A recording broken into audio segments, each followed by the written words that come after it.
Hello again, and welcome to another edition of Pass the Controller. I am your host, K7, and with us tonight we have Tony, Rob, and Amy. We have a lot of awesome topics to discuss today, so without further ado, let's get started with our first one. Alright, our first topic tonight is gaming a sport. With all the things that have been starting to pop up here and there with all the different tournaments, all the different things on streaming channels such as Twitch and everywhere else, it's starting to become pretty big. In fact, you even saw a game, I believe it was StarCraft, on ESPN. It was actually listed on their front page. So, I ask you guys tonight, is gaming a sport? Tony, we shall start with you. Fantastic. So I'm not married to the word sport when it comes to gaming. I think it's more like a competitive gaming or pro gaming, something like that. Because when the word sport comes to mind, it's a physical activity. Not to say that gaming isn't. I mean, you need to use your hands, obviously, and it's a very mentally stressful game. But just the word sport, to me, makes me think of like football, basketball, baseball, the real basic sports. But it is just as competitive as those games. You need to have the reflexes to handle your controller or the keyboard. You need to be able to think complexly about different situations and make good decisions based on the feedback you're getting from the game. You need to be able to work in a team in things like League of Legends, Smite, Dota, or Counter-Strike for that matter. So it's has all the components of a sport, but I just don't like the word sport when we're talking about competitive gaming. Let's just leave it at competitive gaming, and that'll be fine for me. Okay. All right, Rob? For me, one of my sticking points is, are you playing a sport if you're just out in a field with your friends throwing a football around playing catch? To me, I feel like the line is blurred because you are doing motions of a physical activity that does eventually become football if you add a few more elaborate steps to it. There certainly isn't the competitive aspect, but in a lot of cooperative games, or when you're just playing video games by yourself, you don't have that either.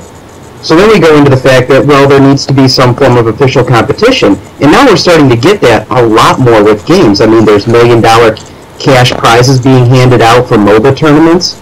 I feel like there is some merit in actually needing some kind of physical athletic talent, but if you see the number of actions per minute a professional StarCraft player can perform, sure, they're not running miles around a field or anything, but there's certainly a lot of physical exertion and training that goes into that, as well as the mental training.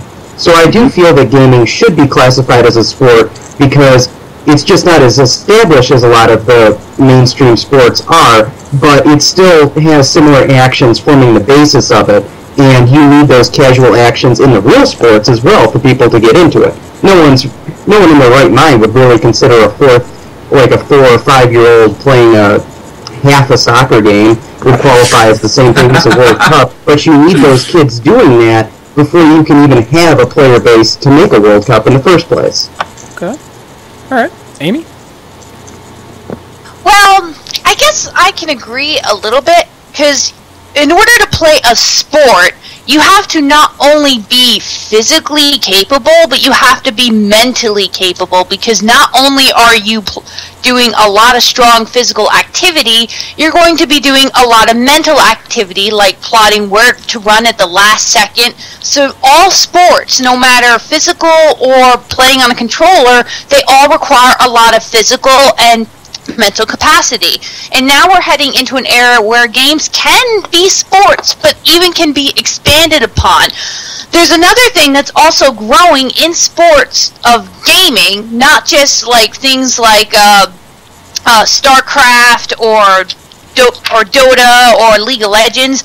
There's a lot of speed runs coming in lately, and I've been seeing a lot of competitions with a lot of speed runs of who can beat a video game in the shortest amount of time. And there's a lot of competition with that too. There's even charities going on right now based on that notion where the winner of the speed run raises the most money for their charity. So there's a lot more that can be expanded upon with the sport than just gaming for personal gain. So yes, it is a sport, but there's more. You can expand on the sport too. Okay. All right. Can I add one more thing that I totally forgot about? Yeah, before you do that, but one thing you guys all pointed out is because of like how it does the motions and whatnot, and even though it doesn't require physical acuity and physical strength, it requires mental acuity, it requires reflexes.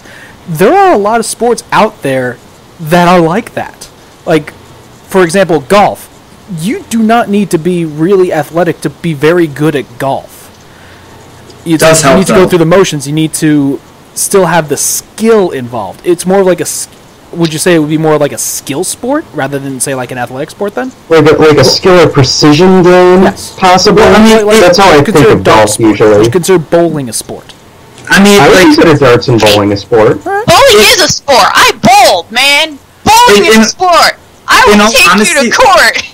Okay. In all honesty, though, like being in a top physical condition will make you better at those games or sports. And if you look at like when Tiger Woods was dominating golf, he was the most physically fit athlete out there. Like he was doing training that nobody else was doing, and that's part of the reason why he dominated for so long. I mean, I don't know about if there's any analogy to bowling for that. But anyways, the point that was maybe Kingpin can provide some food. Exactly, you had the wild and crazy hair. But the one thing that I was going to mention, we were kind of just leading into it there, that these high-level games do require a lot of training, which is exactly what you need to do to be at the top of your game in any sport. I mean, if you watch any of these documentaries on StarCraft, they have like camps where you go and like you work on strategy and you do training exercises. I mean, being a Smash Brothers player like I am, like I'll sit down and train. I'll go onto a stage and just like work on my movement and moving around and like figuring out different combos and stuff like that. If you watch some of the Street Fighter players go at it, they have practiced these certain situations and combos where it's like muscle memory to them, which is insane. So one thing that does connect all of these things is that to be the best, you have to train. You can't just jump into it and be the best like that. Go for it. Go ahead.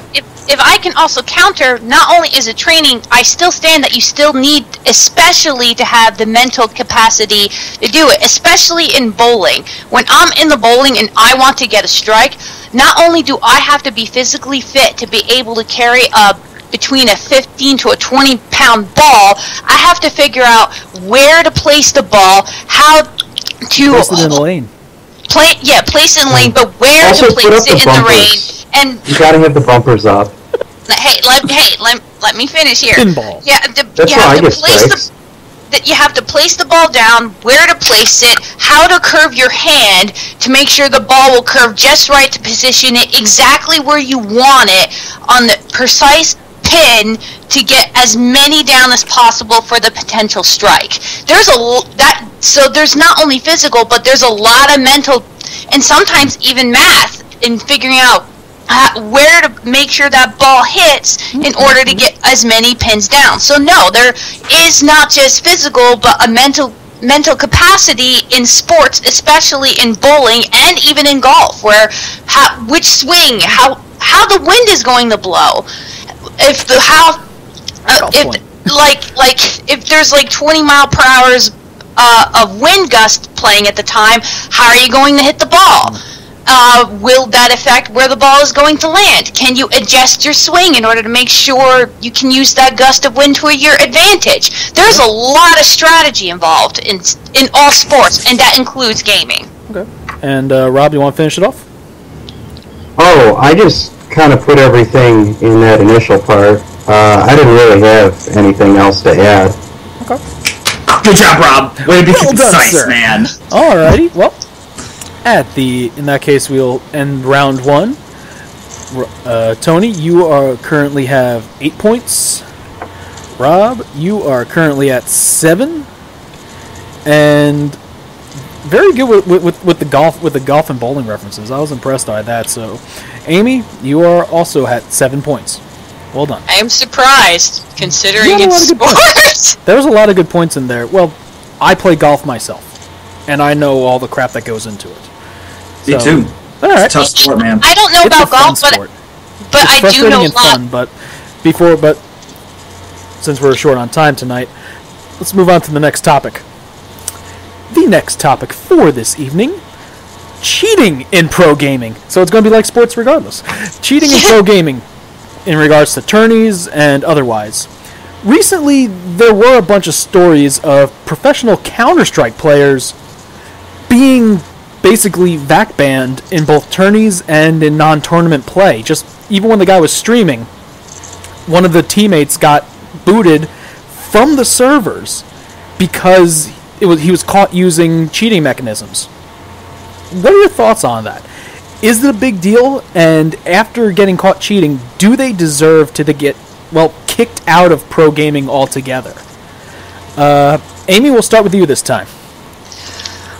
Yeah, I think they do need to be kicked out of it, because if we're going to consider gaming a sport, there's going to be levels of gaming we have to put on the pedestal, because like we said, gaming takes a lot of physical and mental capacity, which proves that why gaming is a sport. But if you start using programs like in Counter-Strike with cheating mechanisms, it takes out the whole physical and mental capacity and just goes to a whole nother thing entirely. So yeah, it is cheating, and they do need to be kicked out of it for it, because I think, if you're going to become a sport, you're going to have to start standing to a higher level. You're going to have to stand and be something else. You're going to have to stand there and show that you are mentally and physically capable to play this game, and everything you have are skills. Okay. All right. And yeah, it's kind of short, but if you really want gaming to really become a big deal, you gotta stand up there and just show it. If you start cheating, no one's gonna take it seriously. No one takes gaming in sports seriously now. So yeah, I think they need to. It is a big deal, and I think they need to crack down on that, because if you want gaming to be a sport and be taken seriously, then you have to face the consequences if you cheat. Okay, I'm guessing I'm next on this one. Alright, you're learning. Cool. Because apparently, Amy, I just want to make sure I heard you correctly. You did just say that sports are not taken seriously. Did I hear that? Okay, let me clarify. No, I just want to make sure that is what I heard. That is what I heard, right? Not okay, because I got a great joke about just how seriously sports should not be taken, but they definitely are. Leading up to the Super Bowl, we had literally 2 weeks chock full of the New England Patriots Ballghazi scandal. I mean, this is literally every single major reporter that even tangentially had something to do with sports was saying the word balls, so many times on national television. And it was all over deflated balls that it turns out the refs didn't even inspect properly, because it wasn't a part of their job that they took all that seriously. Which kind of brings back to the point, well, I mean, if we are going to be getting 2 weeks of media coverage over that, a few floppy footballs, then we do have to take cheating seriously. There are certain rules within the game. There are bans on performance-enhancing drugs, and that gives people an unfair advantage. You do need to win primarily on chops and the effort that you put into training. That's got to be just it as far as gaming goes. Okay. Huh? Wait. Oh. That's fine. Damn it. I totally forgot what else I was going to say. You know what? I'm good with that, though. Okay. Go ahead, Tony. Tony?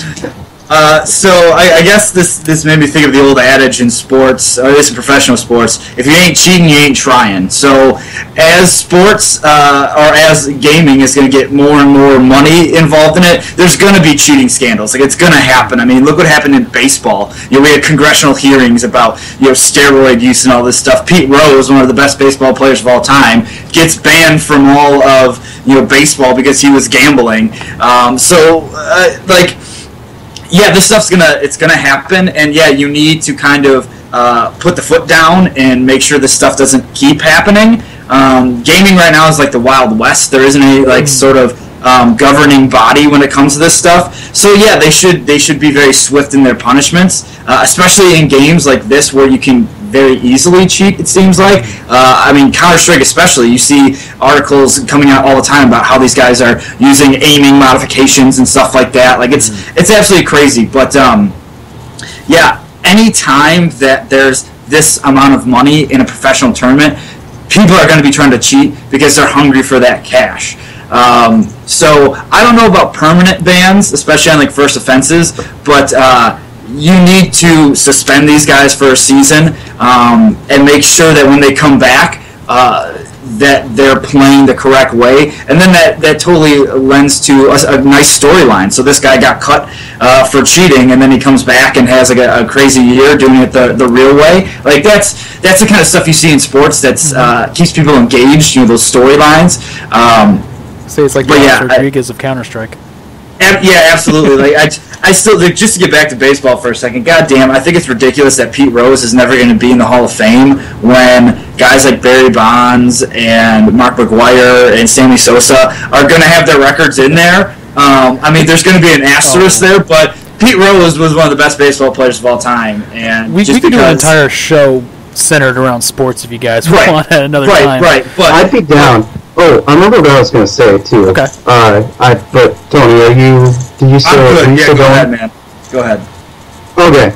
So I actually think that cheating in video games might actually need an even stricter crackdown than the physical professional sports.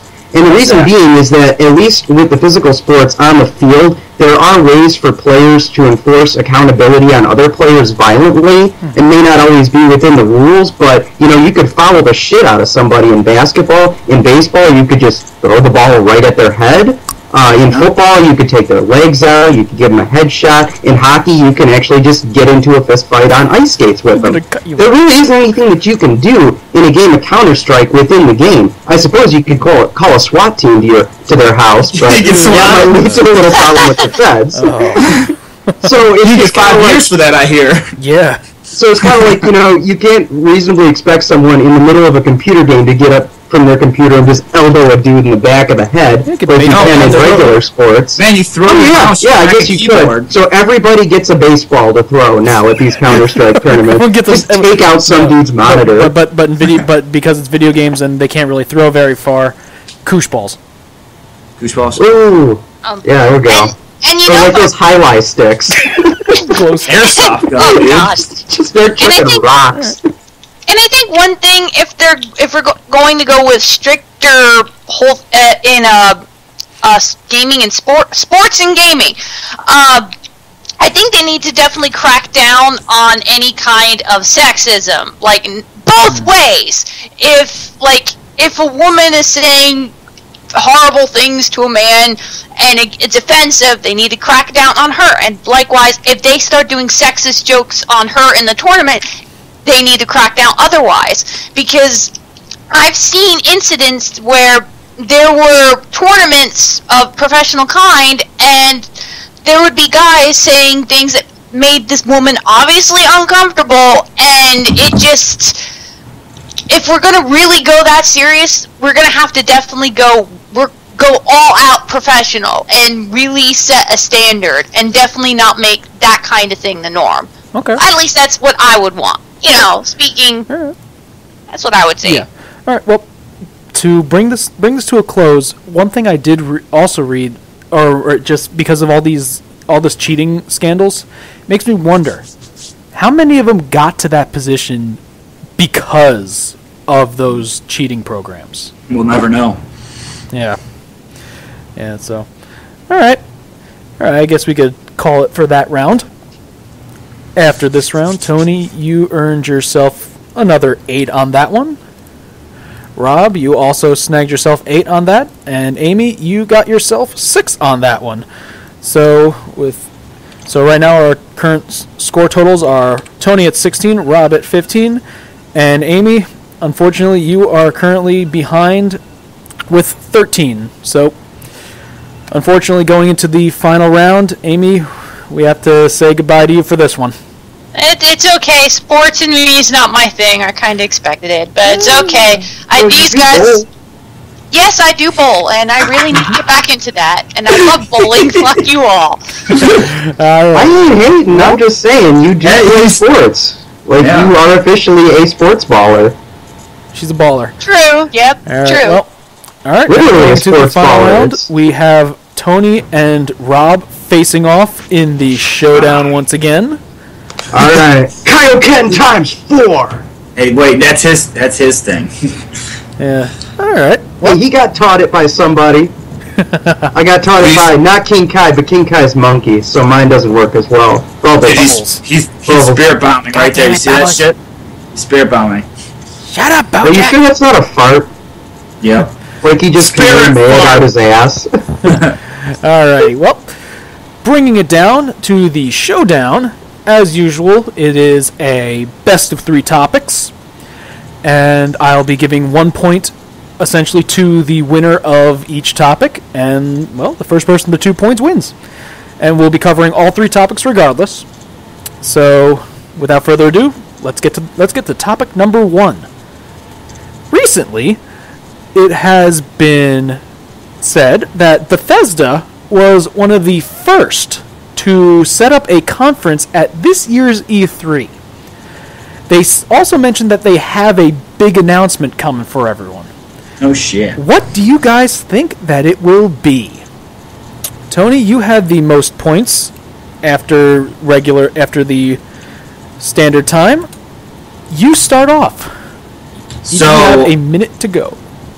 So I think Bethesda has a lot up their sleeve, possibly up to like 4 major releases that they're going to talk about. So obviously they're going to talk about the new Doom game, since they're the publishers on that. I mean, they've already released a lot of stuff on that. But the trailer for the new Doom came out at like QuakeCon or whatever it was, or the IDS conference. So people have already seen that. But they haven't released it to the population at large, so that'll be there for sure. They'll probably talk about Elder Scrolls Online coming to PS4. Whoop-de-frickin-do, nobody gives a shit. But the two big things that they're going to talk about, in my opinion, are going to be, 1, Dishonored 2, because there's already been things floating on the internet about that game.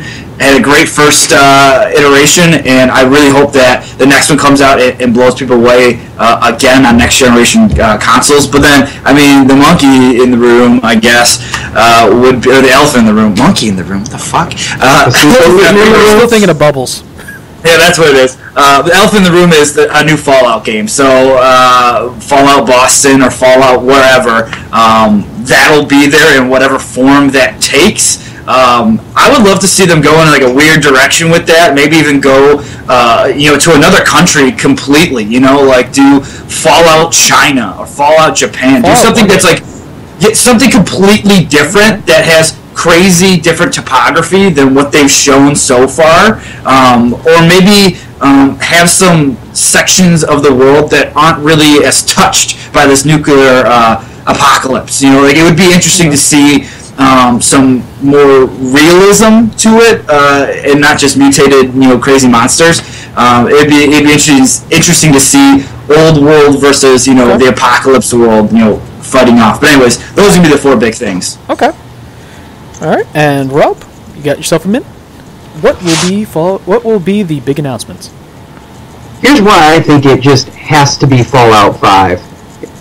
First off, it's the franchise that in their two recent entries, they've gotten the games all the way right for the most part. The problem with Elder Scrolls is you're ultimately just making a game engine with a few dummy plot lines to follow. Most of the work is done by the modders, and while I still like the base games of the Elder Scrolls games, it's unfortunately not as expansive, the dialogue isn't as well wrought, so you don't really get quite the same story experience that you would from a Fallout franchise. I love Dishonored, some of the most fun I've had playing a stealth game, and actually being able to complete missions quickly instead of just hiding in a corner for 10 minutes. The only problem, kind of like the Elder Scrolls, the story is pretty bad and half-baked, but with Fallout, you have just a sprawling world that's fully realized. You actually get to connect with characters, the follower quests are, at least in New Vegas, a lot more involved than they would be in their Elder Scrolls counterparts, and you actually feel like you can bond with them in a way that you could characters in Mass Effect or Dragon Age. Okay. I think Fallout is kind of one of the most all-American of game franchises, given that it's based on a somewhat logical extension of the 1950s white picket fence ideal going into the Cold War, and then just extended far into the future. Okay. All right. Well, both of you guys mentioned Fallout, which I think that seems to be the main idea as well. But one thing that I think you differed on, Rob's right. It is Fallout. It's going to be Fallout 5. It took me a second because I realized that New Vegas is technically Fallout 4. So, oh wow, okay. But you also mentioned America. So, fuck yeah. Well, Rob, you get the point for America. And one of the cool things that you had it right about Fallout 5, and honestly, you're right. It is probably one of the more U.S. based like storylines out there outside of a Call of Duty franchise. Plus, the cool thing about Fallout 4/5 is they finally get to pick up on all of the loose plot ends that they left in Fallout 3 with the Commonwealth and the Institute and robot slaves and all that. So now I can actually kind of see all of these storylines that I was interested in finally developing. Okay. All right. Well, very good for both of you. And to our next topic. I really hope they show some. I really hope they show something for Wolfenstein too, because Wolfenstein: New Order was such a badass game. Like that was so good. I know it's way too early to show anything, but just like say, hey, you know what? This game is sweet. Okay. You guys want to make another one? All right. Be like, yeah, well, yeah, do it. Yeah, well, let's move on to the next topic. As Rob already mentioned, Smite. So good. It somewhat recently had a rather high level tourney being played with pretty much $1 million first prize. Does this make it a legit MOBA contender to the others, to like the mainstays in the genre like Dota, League of Legends, and Heroes of Newerth? Essentially because of the tournament or whatnot. Well, Rob, we'll start with you. As soon as $1 million gets brought into the conversation, I feel like you do, if you're hosting a tournament for that game, more or less have your legitimacy covered. I mean, that's some serious cash to throw around for a game that, up until now, wasn't really mentioned in the same circles as that. And I gotta say, why not Smite? It's got all of the elements that make the other MOBA games great. It just changes your perspective a little bit. I think it absolutely deserves to be included in there, and it'd be kind of nice to have a game that may have been looked down upon by some members of the community finally rush in there and knock League of Legends off its high horse. I say go for it. Smite absolutely is a legitimate MOBA and a legitimate competitive title, and hey, maybe next year they'll be able to get a $2 million cash pot for it. Okay. All right. Tony?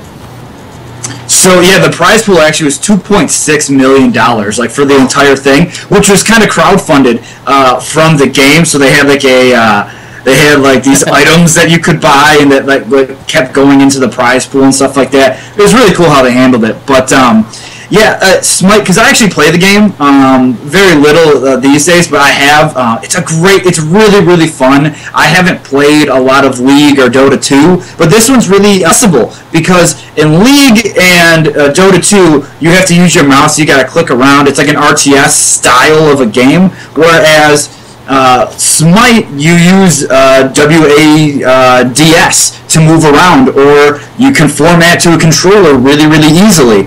It's actually coming out on the Xbox One, so it's a little more friendly to people that aren't necessarily in with the PC crowd in like the normal MOBA space.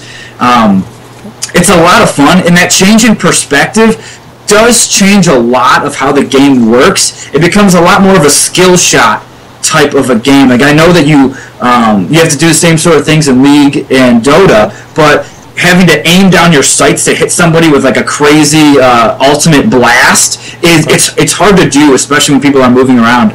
So you're saying it's a lot like. So you're saying it's more like Monday Night Combat. Yes, that's okay. The way the game's situated, gotcha. But it still has all the tenets of normal MOBAs. And it's more of a first-person shooter, but the thing that because there are things that that home onto it, but yeah, you do have to aim. Okay, but the thing that I really wanted to mention that I believe you mentioned, this was like the prize pool was crowdfunded. Yeah. Wow. Okay. Yeah, the community is very strong for this game. That is definitely probably one of the biggest parts that I could see in regards to something being more of like a legit MMO for like a tournament scene. Like it's like, yeah, Monday Night Combat, Super Monday Night Combat exist, but it's like the following isn't there. Having a 2.6 million prize for a tournament, wow. The thing about it is that like they did a really, really good job with the show, like the broadcast too. They had legit announcers, people from the community that streamed the game. They actually worked for High Res. They did all the commentary. They had a fucking awesome looking trophy. Like it was really, really well done. Well, maybe we'll start a team and join in the next one. I would love to. That'd be great. Okay, well, now for our final topic this evening, we have another versus topic. This one I liked. The versus topic: who would win, Simon Belmont or Dante? Tony, we'll start with you this time. Well, I get to go first. Cool. This is a really tough one, like very, very tough one. I mean, Simon Belmont is the classic and the perpetual figure in Castlevania. You know, he is the guy. But I do kind of give it to Dante. I'm not going to lie. I love the style of Dante. I mean, if you went back and looked at, was it Devil May Cry 3? Like, the opening scenes to that game, he was such a badass. He was so sweet. And the fact that he's got all these different weapons that he can use, not to say that Belmont doesn't have that, but he's got the whip and he's got all the other little side weapons. But, I mean, Dante's got guns, swords, he's got nunchucks, he's got giant fists, tons of, like, staffs. He's got tons of things he can use. Just the way that the game is presented, it makes Dante look a lot more of a badass than what Simon Belmont has like seen in those games. Like, I understand that in your mind, Simon Belmont might be like the coolest dude in the world, but I've seen Dante be awesome on screen. You know, and even in the new reboot, even though I don't like the way this new Dante looks, pretty badass, pretty impressive moves. So. If we're just going on flair alone, I think Dante wins for sure. He's got more pieces of flair, in other words. 100%, yeah. All right, Rob? 100% flair. Here's the thing, is I gotta begrudgingly go Dante, even though I'm not like the biggest fan of the Devil May Cry series as a whole. And the whole reason I go Dante is, Tony nailed it. The flashiness is there, and it's also because, in my experience playing Castlevania games, Simon Belmont always came off as one of the weaker playable characters in the Castlevania franchise. I think Alucard, Richter Belmont, Soma Cruz, any of them would have a much better chance of taking Dante than Simon did. And it's not really Simon's fault. He came out in the NES era and things just weren't expanded upon in the franchise or vampire action role-playing game genre. So he's more of a victim of circumstance. But I feel like if you were to stack up some of the more powerful main characters of Castlevania games, I think that they would make short work of Dante pretty easily. Yeah, I think Richter would stand probably the best chance, because he's got that Richter's cross item, you know, the one where he, like, puts his hand in the air, wave it around like you just don't care. Yeah, just all of those crosses just shoot off in this massive, like, holy screen light explosion. I haven't really seen Dante have an answer to that. Okay. Right. So, I got to give it to Dante against Simon. The better versus would be Alucard versus Richter. Now, who wins that fight, you know? Oh, my God. We have do that one for next time. You don't belong in this world. Well, with both of you guys picking Dante there, but the thing that stands out most, Rob, you actually did make a very good point in that Belmont is probably one of the weaker of the series, and you provided a better opponent as well. And yeah, that's wow. I'm impressed.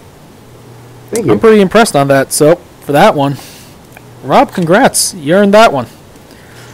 You earned it by bringing out the third party and having him and making a case for it. Well done. Good job, buddy. So for that one, Rob, you got your 30 seconds. Well, I guess I got to start my 30 seconds with a question. What is a man? nothing more than a miserable pile of secrets. But actually, since we ended up on the Castlevania genre, I do just want to talk about just how much fun I had growing up playing Metroidvania games. They were never really action-based games. You did have to move fast on occasion, but the main engagement in it was just exploring things, seeing a new area, maybe completing something out of sequence, finding an item or a piece of chicken that was hidden in a wall that you just broke out Wall of. chicken. Wall chicken.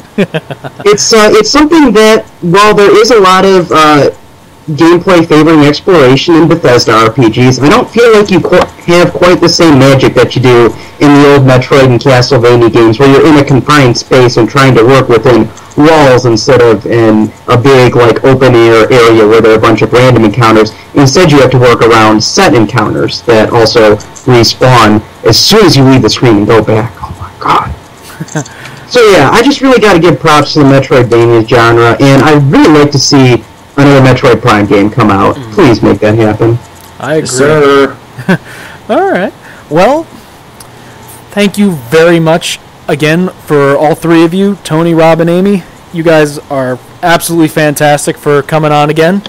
And any quick plugs before we sign off? Yeah, me and Rob actually do a podcast together called Co-op Acquired, and Kyle's actually been on an episode before. Sure has. Yes, yeah. So if you go to podbean.com, it's a podcasting website. If you search Co-op Acquired, you will find our show. We just posted a new episode. Podbean, Bean, not Beam. Bean.